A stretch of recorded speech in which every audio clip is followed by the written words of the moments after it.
네, 오늘 3부에서는 앞서 예고해드린 대로 국민의힘의 대선 주자죠. 유승민 전 대표를 만나보도록 하겠습니다. 스튜디오에 직접 모셨는데요. 어서 오세요. 예, 반갑습니다. 네. 유승민입니다. 예비 후보 등록하셨죠? 했습니다. 그럼 지금부터 그냥 후보로 이렇게 그러니까 호칭은 후보로 하도록 하겠습니다. 그렇게 해주십시오. 네. 예. 자, 시대 문제를 해결하는 유능한 대통령이 되겠다 이렇게 밝히신 바가 있는데 네. 지금 후보님이 진단하는 시대 문제가 뭐예요? 다음 대통령은 아마 취임하자마자 일자리와 부동산 문제 이거 바로 해결해야 될 겁니다. 저는 공정한 경제 성장, 네. 공정한 성장을 제가 계속 강조를 해왔는데 이 공정한 성장이라는 것도 결국은 이게 경제가 성장해야 일자리가 생기고 또 공정이라는 거는 이 부동산 문제 때문에 자산 양극화 얼마나 심각합니까? 예. 그래서 다음 대통령 이런 민생 문제 해결하는데 아마 집중을 해야 될 거다 그렇게 생각합니다. 공정성장이라는 단어는 이재명 지사도 쓰던데요. 똑같은 개념. 쓰더라고요. 제가 어떻게 다룹니까 개념이? 단어는 제가 똑같은데. 먼저 그걸 썼는데 이재명 그러네. 지사도 똑같은 말을 쓰더라고요. 예. 그런데 민주당 후보들이 이 성장에 대한 무슨 이상한 콤플렉스가 있는지 예. 성장이란 말을 되게 많이 쓰세요. 우리 4년 전에도 보면 문재인 후보 당시 후보가 소득주도 성장이라는 걸 했는데 이게 성장 정책이 아니거든요. 결국 4년 동안 소득주도 성장이 제대로 된 성장 정책도 아니고 일부 일종의 복지 노동 정책인데 예. 그걸로 이제 경제를 망친 거고요. 문재인 후보가 당시 제가 먼저 이야기했던 혁신 성장이란 말을 썼는데 그 말은 혁신 성장이란 말은 정말 맞아요. 그것도 혁신성장도 후보님이 먼저 쓰셨던 제가 먼저 썼죠. 그런 거요? 예. 근데 그 혁신 성장이라는 말이 좀 팬시해 보였는지 문재인 대통령께서 취임하고 나가 쓰셨는데 네. 문제는 말만 혁신 성장이고 그 개념을 제대로 모르니까 정책이 제대로 된 게 하나도 없습니다. 그래서 제가 이재명 지사도 성장이라는 말을 자꾸 쓰는데 제가 거꾸로 묻고 싶은 게 이 지사님의 그 성장의 진짜 해법이 뭐냐. 성장이란 말은 아무나 쓸 수 있죠. 그런데 성장의 해법이 뭔지 그동안 기본소득을 계속 강조하셨단 말입니다. 맞아요. 그 전 국민한테 똑같이 돈을 나누어 드리는 거를 이거를 성장의 해법이라고 본인이 이야기하면서 그게 소득주도 성장이 아니고 수요주도 성장이다. 소주성이 아니고 수주성이다. 이런 말씀을 하시는데 전 국민한테 돈을 똑같이 나눠드리는 거를 성장의 해법이다. 이렇게 주장할 수는 없다고 생각합니다. 그런 식으로 하면 성장 못할 나라가 없죠. 후보님 같은 경우는 기본소득에 대해서 아주 이제 확실하게 각을 세우셨는데 일관되게. 그렇습니다. 그렇게 문제가 많은 겁니까 기본소득이? 문제 많죠. 왜냐하면 예. 기본소득이라는 거는 굉장히 뭐 수백 년 된 아이디어입니다, 사실. 예. 그런데 모든 사람들한테 똑같은 돈을 골고루 똑같이 나눠드리는 걸로 복지 문제나 성장 문제가 해결이 되냐. 그런 실험을 뭐 해본 나라도 없고 왜냐하면 그게 그렇게 식으로 해서 경제가 발전하는 게 아니기 때문에 그렇습니다. 그 저는 기본적으로 철학이 다른 게 복지는 그거는 지금 재난지원금도 마찬가지입니다. 복지는 국가가 정말 국가의 도움을 필요로 하는 경쟁에서 낙오된 사회적 약자, 취약계층 이런 분들을 도와드리는 게 복지이고 이재명 지사께서 이야기하는 기본소득 대신에 저는 공정소득이라는 개념을 제가 제시하죠. 그렇죠. 공정소득이라는 거는 그거는 일정한 기준 이하의 소득 밖에 아무리 노력해도 못 버는 그런 어려운 분들한테 국가가 도움을 드리자 이런 취지니까 이게 기본적으로 철학이 다르기 때문에 다른 정책이 나오는 거라고 저는 봅니다. 그 오세훈 시장의 안심소득과 후보님의 공정소득은 같은 개념으로 이해해도 되는 겁니까? 거의 비슷한 겁니다. 안심소득이 지금 기준소득이나 이런 걸 너무 높여 잡아서 그런데 이게 기본적으로 부의소득세라는 그런 개념에서 나온 거고 어려운 분들 도와드리는 거라고 그렇게 해석하시면 됩니다. 딱 일주일 전에 저희가 이제 이재명 지사하고 인터뷰를 했는데 기본소득 질문을 드렸더니 물론 뭐 당장 모든 걸 다 할 수는 없으니까 기본소득이라고 하는 것을 예를 들어서 전 국민한테 얼마가 아니라 그래서 청년이나 장애인이나 농민에게 일단 먼저 한번 시행하는 방안도 제시를 했는데 이건 어떻게 보세요? 그거는 뭐 그럴 수도 있겠습니다만은 혹시 그거라면 그래도 수용할 여지가 있습니까? 그거는 그럴 수도 있겠습니다만은 본인이 기본소득 전 국민한테 똑같이 주겠다라는 말을 지금 몇 년간 해오셨고 성남시장 그다음에 경기도지사 할 때 계속 그 실험을 해오셨거든요. 예. 특히 경기도지사 할 때는 지금 하고 계십니다만은 전 경기도민한테 10만 원씩 두 번이나 드렸지 않습니까? 그래서 아마 그렇게 말씀하시는 거는 본인이 기본소득이 하도 허점이 많으니까 거기서 좀 발을 빼려고 그러는 거 아니냐 이래 봅니다. 혹시 그러니까 아이간 그 이제 경위가 어떻게 되든지 간에 네. 전 국민이 아니라 특정 계층 청년이든 장애인이든 농민에게만 딱 집어서 그 모든 사람에게 그러면 얼마씩 준다라고 하는 것은 수용 가능한 아이디어라고 평가하십니까? 저는 그 아이디어에 대해서도 찬성을 할 수가 없습니다. 그것도? 그게 가능한 거는 예컨대 저출생 문제 해결하기 위해서 우리가 아동수당을 보편적으로 지급한다. 그렇죠. 그 정도는 다른 나라에서 하고 있습니다만은 청년이든 노인층이든 그 연령층 안에도 빈부격차, 소득격차가 분명히 존재하기 때문에 저는 그것도 받아들일 수 없다고 생각합니다. 그렇게 보시는 거고. 그러면 이 문제가 이제 당장의 현안인 추경 전국민 재난지원금 문제로 연결이 되잖아요. 그렇습니다. 그런데 이준석 대표 같은 경우는 송영길 대표하고 만나서 전국민 재난지원금에 대해서 합의를 했었고 그 다음에 이제 당 안팎에서 공격이 나오니까 전국민 지급에 반대하는 것이 전략적으로 옳은 선택이냐 이렇게 반문까지 했거든요. 예. 그럼 이준석 대표 이런 스탠스는 어떻게 평가를 하세요? 제가 이준석 대표 다른 거는 다 잘하고 계시는데 예. 이 문제만큼은 저는 이 대표 생각에 동의할 수가 없습니다. 그래요? 예, 왜냐하면 이게 전략적이라고 이야기를 하는데 지난해 총선을 생각해 보면 총선 때 정부 여당이 처음에 1차 재난지원금을 가지고 50% 처음에 이야기를 하다가 소득 하위 50% 이야기하다가 70% 가지고 이야기를 했습니다. 그런데 그때 우리 당의 황교안 대표가 대표가 우리는 1인당 50만 원씩 해서 네, 4인 가구 200만 원을 주겠다라고 네, 한 적이 있습니다. 예. 그런데 그 총선에서 우리 참패했습니다. 돈을 그냥 막 뿌리는 걸로 그런 경쟁을 하면 저는 국민의힘이 민주당 당할 수가 없습니다. 그래요? 민주당은 본래 막 뿌리는 정당이고 우리는 재정 건전성을 생각하면서 어려운 분들을 도와드리고 네. 이런 철학이 다른 정당이기 때문에 예. 이준석 대표께서 그 말은 지난해 총선 때도 그렇게 돈 뿌리기 경쟁에 우리가 동승하는 게 같이 가는 게 그게 우리 전략으로서는 좋은 전략이 아니다라고 봅니다. 그렇게 평가를 하시는 거고. 네. 근데 또 그 우리 후보님하고 이준석 대표가 의견 일치를 봤던 것이 있긴 해요. 여가부 폐지 문제에 그렇습니다. 대해서. 근데 그것도 사실 후보님이 주장을 하셨잖아요. 저는 오래전부터 주장했습니다. 그러니까 그런 문제의식이 어떤 겁니까? 저는 진정한 양성평등이라는 게 뭐겠습니까? 그거는 남성한테도 불리하지 않고 여성한테도 불리하지 않은 어느 성별도 부당한 차별, 부당한 대우를 받지 않는 그게 우리 직장이고 가정이고 우리 사회이고 다 이루어지는 그게 진정한 양성평등이라고 저는 생각합니다. 예. 그 진정한 양성평등을 위해서는 지난 20년 동안 오히려 계속 잘못만 해오고 아무 제대로 하지도 못한 여가부보다는 제가 대통령이 되면 대통령 직속의 양성평등위원회를 만들어서 제가 직접 위원장이 돼서 진정한 양성평등을 이게 여성 반 남성 반이기 때문에 여성과 남성에 관련된 정책들은 정부 전 부처에 해당이 됩니다. 그래서 전 부처에 양성평등국이라는 거를 설치해서 모든 부처에 그렇게 하면 저는 지금 여가부가 저렇게 엉터리로 하는 것보다는 훨씬 더 잘할 수 있다고 생각합니다.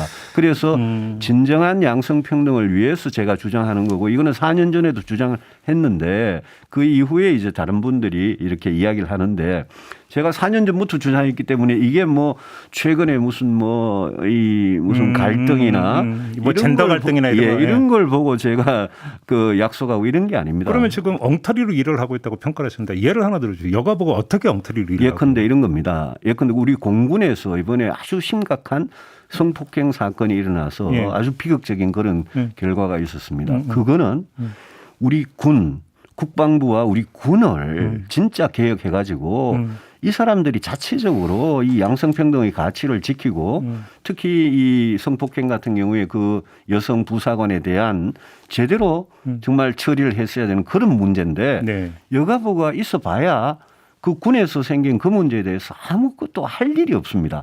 지금 수단도 없습니다. 그럼 국방부가 해야 되는 일이다. 그거는 국방부가 자체적으로 국방부를 개혁하지 않고는 그 군 내의 그 성폭행 문제, 성비리 문제가 해결이 되지가 않습니다. 네. 그러면 지금 정영애 여가부 장관 같은 경우는 오히려 여가부 기능이 확대돼야 된다. 다만 여가부라고 하는 이 명칭은 바꿀 수 있다. 예를 들어서 양성평등부나 이런 걸로 이런 입장을 내놨는데 어떻게 평가를 하세요? 그러면? 명칭을 바꾸는 게 중요한 게 아니고 예. 그거는 여가부라는 것 자체가 정말 그 고유의 기능이 없는 부처입니다.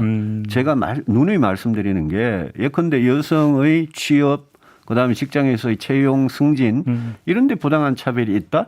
이거는 고용노동부 안에 양성평등국을 설치해서 해결할 문제고요. 여성의 보육이나 여러 가지 건강이나 출산이나 이런 거 관련된 부분 그거는 보건복지부에서 해결할 문제입니다. 그래서 저는 당초에 고유기능이 없기 때문에 자꾸 예산을 확대해라 힘을 더 달라 이렇게 말씀하시는 게 이게 이해가 안 되고 지난 20년 동안 힘이 없어서 그랬냐. 저는 여가부가 잘못한 것도 있지만 본질적으로 여가부를 따로 해가지고 거기에다가 그냥 모든 걸 맡겨버리는 이런 시스템은 오히려 양성평등에 도움이 안 된다라고 생각합니다. 그러면 이준석 대표는 또 통일부도 폐지를 주장한 바인데 이건 어떻게 평가하세요? 통일부 폐지는 저는 이 대표하고 생각이 다릅니다. 통일부라는 거는 예. 통일이라는 그 문제가 우리 분단된 현실에서 상징적인 중요성이 있기 때문에 저는 통일부는 존치할 필요가 있다. 알겠습니다. 제가 대통령이면 통일 폐지는 그거는 생각이 다릅니다. 알겠습니다. 좀 각도를 돌려갖고 이 점을 좀 여쭤보겠습니다. 지금 국민의힘에서 이제 대선 출마를 선언한 분들이 뭐 합쳐 한 15명 정도 되는데 네. 다 야권 전체를 다 하면. 근데 너무 언론의 보도가 윤석열 전 검찰총장과 최재형 전 감사원장으로 쏠려가지고 좀 섭섭하지 않으세요? 솔직히. 섭섭하죠. 그게 너무 약간 이런 거 편견 아니겠습니까? 우리 그 신상품 있지 않습니까? 소위 신상. 예. 좀 신상 효과 아닌가 그런 생각합니다. 왜냐하면 우리 뭐 누구든지 이 신상에 대해서 호기심이 생기는 그 정도 저는 그렇게 생각하고 시간이 갈수록 그분들도 이제 베일을 벗고 자신의 비전과 철학, 정책 이런 걸 알리기 시작하면 제대로 된 경쟁이 시작할 거라고 보고 그 우리 야권 후보들 중에 검사 출신, 판사 출신이 굉장히 많습니다. 그러게요. 저는 저도 뭐 법조인 집안 출신이지만 어렸을 때부터 그게 싫어서 저는 경제학을 공부를 했습니다만은 어릴 때부터 법대는 싫었습니까? 예. 근데 이 법이라는 게요. 이게 육법전서에 파묻혀 가지고 수사를 하든 재판을 하든 그 법의라는 잣대를 가지고 이미 일어난 사건을 이렇게 재단하는 그렇지, 거 아니겠습니까? 그렇지. 그게 법에 맞냐 안 맞냐를. 그래서 저는 법을 하신 분들은 아무래도 이 과거에 파묻힐 수밖에 없다. 그래서 저는 그분들보다 좀 미래의 비전, 우리가 진짜 미래를 제대로 밝게 건강한 미래를 건설하기 위해서 뭘 해야 되느냐 이런 데 대해서는 강점이 있다고 생각합니다. 그러면 지금 최근에 이제 지난주부터 나오는 여론조사 추이를 보면 윤석열 전 검찰총장의 지지율이 좀 약간 하락세로 돌아섰다라고 하는 게 좀 추이로 좀 일단 잡히고 있거든요. 물론 좀 더 보기는 해야 되지만. 네. 그러면 윤석열 전 총장 같은 이른바 신상 효과가 지금 떨어지고 있는 하나의 어떤 반증이다. 이렇게 평가를 하시는 겁니까? 어떻게 저는 보십니까? 뭐 그렇게 볼 수 있다고 생각합니다. 이게 이제 그냥 완전히 베일에 가려 있을 때와 이제 나와서 직접 이제 국민들과 언론들에 대고 자신의 생각을 자기 입으로 계속 이야기하면 그러면 이제 국민들께서 그걸 보고 판단을 하시겠죠. 그리고 대선 자체가 제가 다음 대통령이 누가 되든지 간에 말이죠. 네. 정권 교체가 됐는데 네. 다음 대통령이 5년 내내 또 문재인 정부 적폐청산한다고 5년을 보내면 저는 그거는 대한민국 미래를 위해서 정말 바람직하지 않다라고 생각합니다. 다음 대통령은 미래를 이 코로나 이후에 대한민국을 어떻게 다시 우뚝 세울 거냐, 경제를 어떻게 살릴 거냐 이런 쪽에 강점을 가진 사람이 돼야지 5년 내내 무슨 복수일전하는 것도 아니고 5년 내내 적폐청산 문재인 정부의 적폐청산을 하는 그런 과거지향적인 정부가 들어서서는 안 된다고 생각합니다. 윤석열 전 총장이 대통령이 되면 그럴 수 있다라는 지금 가정으로 지금 말씀하시는 거네요. 저는 뭐 또 꼭 그분이라기보다 법을 전공하신 분들은 그러니까 최재형 전 감사원장이 만약에 된다면 똑같은 현상이 나타날 수도 있다고. 저는 뭐 법을 전공하신 분들이 그런 경향이 있다고 생각을 하고 지금 국민들께서도 지금은 문재인 정권을 누가 더 잘 심판하고 누가 더 잘 혼낼 수 있냐 이런 거를 생각하실지 몰라도 대선이 가까워질수록 누가 더 미래를 잘 건설할 수 있냐 누가 시대에 필요한 개혁 그거를 진짜 해낼 수 있냐 그런 문제를 해결하는 능력이나 개혁, 의지나 그분의 철학이나 이런 걸 더 볼 거라고 생각을 합니다. 그러면 지금 지적하셨던 그 결에서 최지영 전 감사원장도 그 결에서 못 벗어날 거라고 지금 평가를 하시는 거고요. 저는 그분에 대해서 아주 훌륭한 인품의 소유자라고 제가 생각을 하는데 그분도 평생 법관으로서 지내오셨기 때문에 과연 그분이 우리 미래에 대해서 어떤 생각을 갖고 있는지 저도 좀 들어봐야 되겠습니다. 그러면 뭐 구체적인 사례에 대해서는 제가 질문을 안 드리겠습니다만 만약에 지금 윤석열 전 총장이 국민의힘 경선에 임할지 안 임할지는 물론 미지수이긴 합니다만 가정으로 한다고 치고 그 윤석열 엑스파일에 등 관련 여러 가지 의혹이 제기가 된 바가 있지 않습니까? 이것이 그러면 경선 과정에서 다 검증이 되도록 확실하게 질문하고 답을 받아야 된다고 보십니까? 어떻게 보십니까? 만약 입당을 하시게 되면 그런 검증 과정을 당연히 거치겠죠. 당연히 거쳐야 된다고 보시는 뭐 어떤 그 도덕성과 정책에 관해서는 어느 후보도 예외 없이 저를 포함해서 당연히 경선 과정에 또 본선 과정에 그 검증을 거치지 않겠습니까? 알겠습니다. 지금 경선 준비위원회가 지금 발족이 됐죠. 네. 지금 경선 룰 같은 경우에서 이제 결선 투표 얘기가 조금씩 나오는 것 같은데요. 후보님 어떻게 생각을 하세요? 결선 투표 도입에 대해서. 어떤 룰이든 당이 정하는 룰 그대로 저는 따르겠습니다. 다만 제가 한 가지 원칙을 말씀드릴 거는 이번 대선만큼 국민의힘 이 야당 제1야당 밖에 계신 분들이 아직 계시지 않습니까? 이런 선거도 없었는데 그런 분들이 국민의힘이라는 링 위에 올라와서 같이 이렇게 공정하고 당당하게 경쟁을 하려면 그분들이 이렇게 받아들일 수 있는 그런 경선 룰이면 좋겠다. 그 정도 생각을 가지고 있습니다. 바뀌라고 하니까 지금 국민의당하고 합당 문제는 예를 들어서 그다음에 그 안철수 대표의 그럼 경선 참여 문제는 지금 어떻게 되고 있는 거예요? 모르겠습니다. 그거는 뭐 안 대표 본인이 결정하실 문제인데 저희 당 입장에서는 아마 합당을 위해서 노력하고 있는 걸로 알고 있습니다. 근데 지금 이준석 대표가 발표는 8월 말이면 버스 출발한다는 거 아닙니까? 이 내년 3월 9일이 대선이잖아요. 그렇죠. 그러니까 무한정 바깥에 있는 분들을 위해서 무작정 기다릴 수는 없지 않겠습니까? 그렇죠. 그래서 저희들이 스케줄, 저희들의 어떤 원칙을 정해놓고 가다가 그 중간에 빨리 입당해서 같이 경선을 치르면 좋고 안 되면 뭐 우리 후보를 뽑아놓고 또 바깥에 계신 분하고 야권 단일을 할 수도 있고 결과적으로 중요한 거는 야권 전체에 가장 경쟁력 있는 한 명의 후보를 내세워서 정권 교체를 하자. 여기에 대해서는 저는 안에 계신 분이든 바깥에 계신 분이든 거부할 명분이 없다고 생각합니다. 마지막으로 그럼 이 질문을 드리겠습니다. 후보님께서 만약에 야권의 대표 후보로 본선에 진출했다고 치고 민주당에서 누가 나오는 게 좋겠습니까? 저는 누가 나와도 이길 자신 있습니다. 지금은 그동안 이재명 지사가 굉장히 강했던 것 같은데 최근에 그쪽도 보니까 이렇게 굉장히 출렁이는 것 같더라고요. 지금 여권이든 야권이든 아마 이 경선 과정 그다음에 본선까지 이 지지도 이런 부분이 굉장히 저는 출렁일 거라고 생각합니다. 그만큼 후보들도 많고 좀 이렇게 아직도 검증의 과정 국민들한테 이렇게 이래 뭐라 그럴까요? 이 본인의 저 비전이나 정책을 알리는 이런 게 아직 많이 남았다. 그렇게 생각합니다. 알겠습니다.